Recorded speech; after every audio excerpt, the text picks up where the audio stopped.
couple more offseason headlines. I wanted to come on here and destroy Kyler Murray last week, and I just didn't do it, didn't get around to it. But guess what, man? If I am the Arizona Cardinals, I'm moving on from Kyler Murray. Everything that I've looked into about him, people don't have great things to say about him, and that says a lot about who he is. Okay, good talent. I think he's a bit overstated by the media and those who support him just because he looks good. He's the second coming of Russell Wilson. He's super fast, great arm.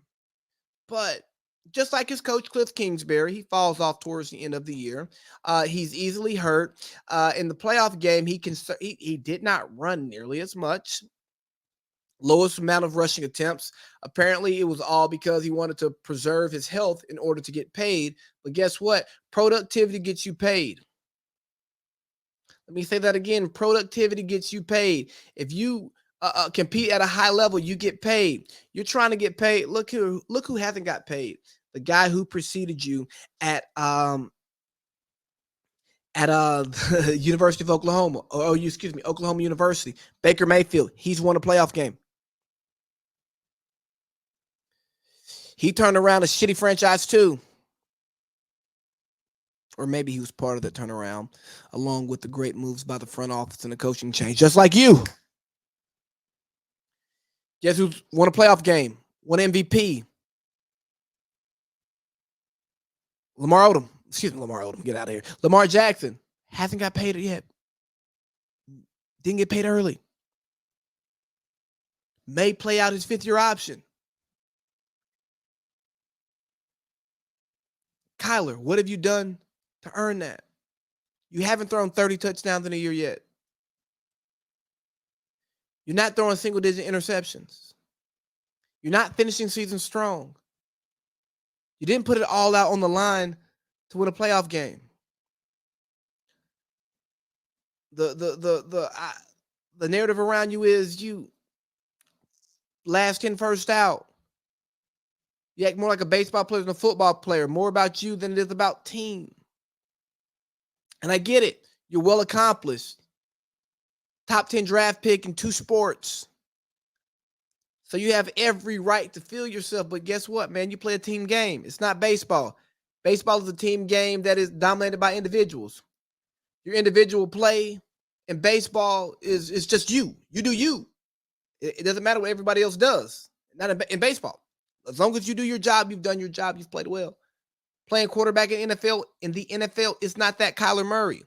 You got to be a team guy. You got to be invested in the team. You got to be invested in your guys. And having your agent put out statements like this, you scrubbing your Instagram is not being a team guy. You're being an agitator, not a lubricator. You're being vinegar. You're not being honey. When you have Larry Fitzgerald's dad come out and say they rolled out the red carpet for him. They brought the Oklahoma offense here for you. Larry Fitzgerald said to Greg Jennings, they gave him too much too early. Not that he's a bad guy, but they turned over the franchise to a guy who was unproven. That shows a team with low sports self-esteem. A team that just put all their eggs in one basket with an unproven guy who hasn't won a thing since he left high school.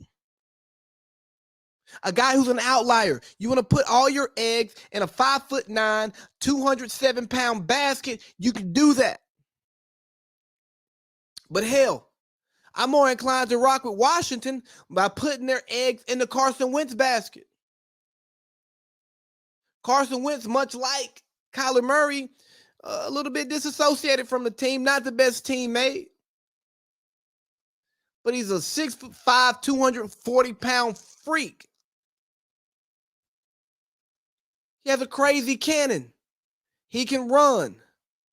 And from everything I've seen from him, he's willing to do what it takes to win to his own demise. But Commanders, I'm not mad at you for going after Wentz. You upgraded the position. But let's talk to the Colts, who gave up a first rounder for this guy. They're only getting third rounders in return. Come on, Chris Greer. You're supposed to be one of the brightest minds in the league. Now, I'm just going to assume and hope that your owner forced you to make this trade, so you took what you could get because you had to do what you had to do, because the longer this went out, you drug this out, the less compensation you get. That's what I'm going to say. But guess what? Commanders. Wentz is back in the division. Hey, Philly. He's going to make you eat it. Dallas. He wants his get back. No one cares about the Giants. They're not good.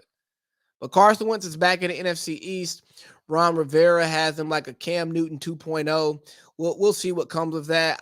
I'm not moved by it, honestly. I'm not. The Packers did retain Devontae Adams. They signed they franchise tagged him. But guess what, man? Why the hell is Mitchell Trubisky's stock going up? There's talks of Mitchell Trubisky being a 8-figure player, getting over $10 million to be a starter. Mitch Trubisky's best bet is never going into camp as a starter again, being the career backup, playing spot minutes in order to maintain his status in the NFL. Because if he goes and shits the bed again, which he probably will, for some team with high expectations trying to make a playoff run, he's going to be gone. The head coach is going to get fired. The GM's going to be going right out the door with him. That's the Mitchell Trubisky effect. We ballin', big baby.